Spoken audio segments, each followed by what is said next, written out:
Confessions of a Dark Empath, Confessions of Being an Ex-Sociopath.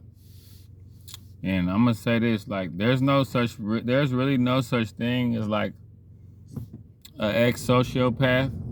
I think once you're a sociopath, you kind of always are one. You just don't act on it, but you still have the visions, but you just don't act on it. You don't let your actions meet the thoughts that go through your mind.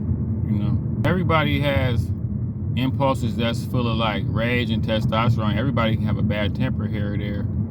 It's just that like sociopaths, we tend, like, you hear people say 0 to 100, but sociopaths really are that. Like, we really are 0 to 100. And it's because underneath everything, we always at 100. We never really at 0. Like, you know, being a sociopath, like, mixed with a little bit of dark empath is like, I can go left as soon as somebody else go left. Like, you train to be like that growing up in the streets. Like, you got to be able to leave anything and walk away from it for the rest of your life, no matter how much you love it. That's just how the streets train you.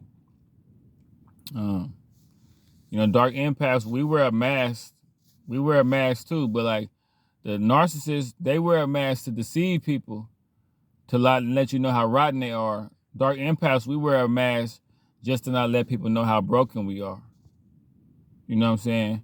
Like, you hear people say, a lot of people tell me a lot, like, you don't look like what you've been through. A lot of people know me back in the day, know the stuff I done been through. But we wear a mask just not to let people down. But we're a little bit more heartbroken and a little bit more broken individuals than people know. So our mask is just so you won't see this person that's, you know, got brains leaking out their head with one eye missing a leg. Like, we war-torn chosen one. You know, war wounds. You know, I wear my mask just to not let people know how broken I really am. And to a degree, I wouldn't say I'm broken. It's a difference. Like, I don't know. It's broken it's a broken where you're depressed, and there's a broken where you're not really broken. You just kind of like out of order, waiting to heal and get back right. So I wouldn't say I'm broken because I don't admit defeat. But if people really knew how sad I am on the inside, it would probably like shock them a little bit. I would tell this narcissist something, and you could tell it didn't sit right with her, because you could tell it kind of foiled her plan. But it's just like dark empaths is like, my heart is already beating to submission. My heart is already froze. All you could do is really unthaw my heart. Or all you could really do is give my heart a chance to heal and be whole again. Like, I've been able to operate with a broken heart. I've been able to operate with an icebox where my heart is. If you mean me harm, if you don't mean me no harm, then you can unthaw my heart. If you don't mean me no harm, then my heart will heal. But until then, I'm gonna keep it kind of guarded, and I'm gonna kind of keep it iced out, and I'm gonna kind of keep it unhealed a little bit. You know, but I got a mask on to not show people that. And that's my way. I know that might not sound right. That might sound kind of weird, but like for instance, when narcissists get with me, try to hurt me, my heart had already been hurt so much to where after a while you beating a dead horse, and that's when I turn into a dark empath, and I don't reach up and like rip half your face off. And you wonder where it came from. See, like, that's what happened with the narcissist. That's what happened with a few people that got a hold of me. They didn't know I was a dark empath. It's like, you know, when a narcissist dog me, you're not dogging somebody that's already full of life. You're dogging somebody that's already kind of broken a little bit.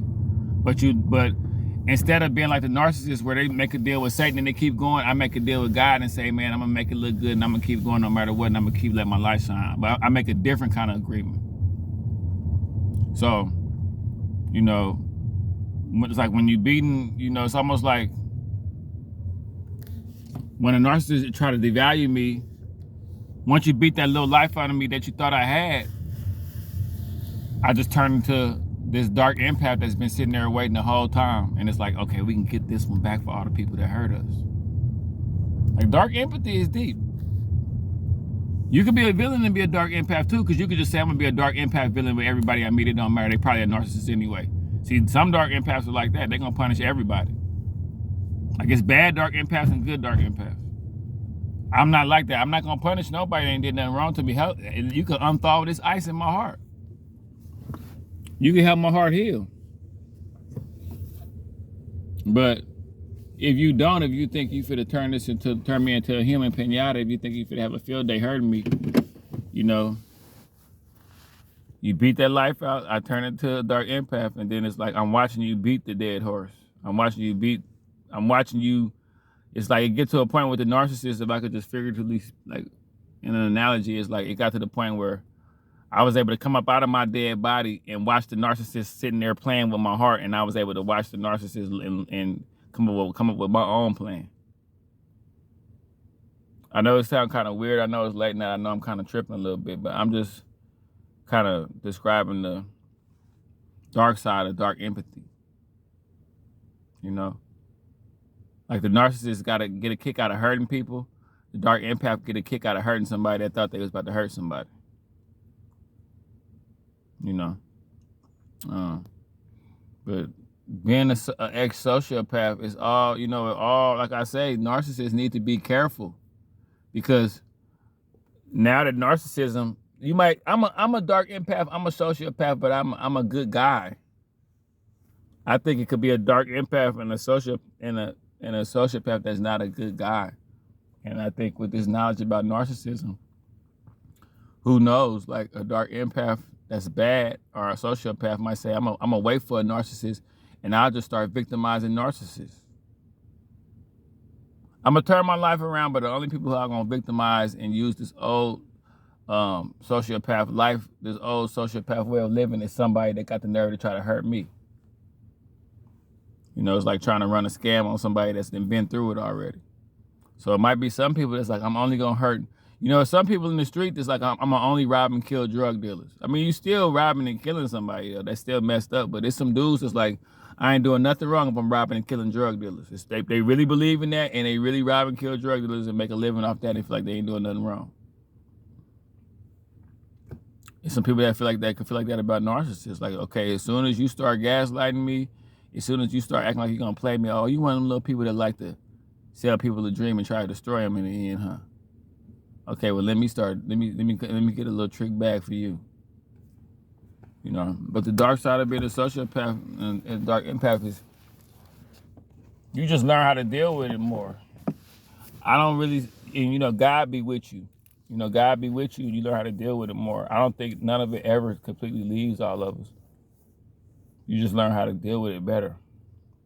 You know, like for instance, it's a blessing that I didn't learn about narcissism while I was smack dab in the middle of what I was going through.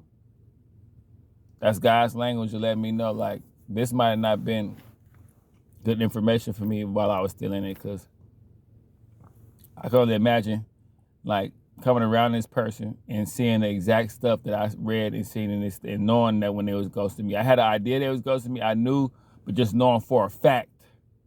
Like, yes, the narcissist guru, she was like, when a narcissist ghosts you, it's 99.9% of the time they're with somebody else. It's a pretty much for sure thing. And that's what I thought anyway. But yeah, the confessions of a dark empath. You know, what have we learned today? You know, is that a dark empath is that we hurt like the narcissist a little bit from all the times we've been let down. And you know, narcissists don't understand that you, with a dark empath, with an empath that could turn into a dark empath, it's like,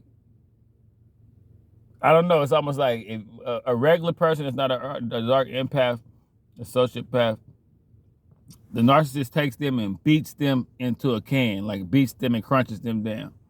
Like with an ex-sociopath or a dark empath, the narcissist beats them down, and then on the other side of them beating, out sprouts the dark empath and the sociopath. So they beating out the chosen one, they beating out the empathetic person, and like a regular person that would just be crushed, they beating that part flat and pushing out through the other side the dark empath and the sociopath. So they actually beating that out and they actually beating that in and beating that side out. So that's what be wrong. Like that's what kept this narcissist so intrigued by me, is that they would do all this stuff and I would still be standing, but I was just dangerous at that point. You beat the goodness out of me and beat the bad side out of me that want to come out and play. And then the part about being a dark empath is we kind of different from the narcissist, where like We don't even care if you know. Like the narcissists think they slick. The narcissists kind of want you to know a little bit. Like if you compare it to the killers, like the narcissists want to catch the body and let you know that we caught the body. A dark empath gonna catch the body and act like they don't even know what happened. A dark empath gonna blame it on somebody else. I mean, you heard about Woody, you know, like used to be in my neighborhood. Used to be gangsters. They'd do something they don't even want nobody to know. They'd be reading about it in the paper, throwing you off. I mean, you heard about what happened? Man, that's crazy. And they'd be the one that did it. That's the kind of stuff that's the way dark empaths. We don't really want to. We just get the rush of knowing that you thought you had one, and you didn't. And the narcissists that take their lick and just disappear. The narcissists will be embarrassed, take their narcissistic injury, and just sit there. Like with this one, they couldn't say nothing to me. You ghosted me, you played with me, I cheated on your ass back and humiliated you. And ain't nothing you can say about it.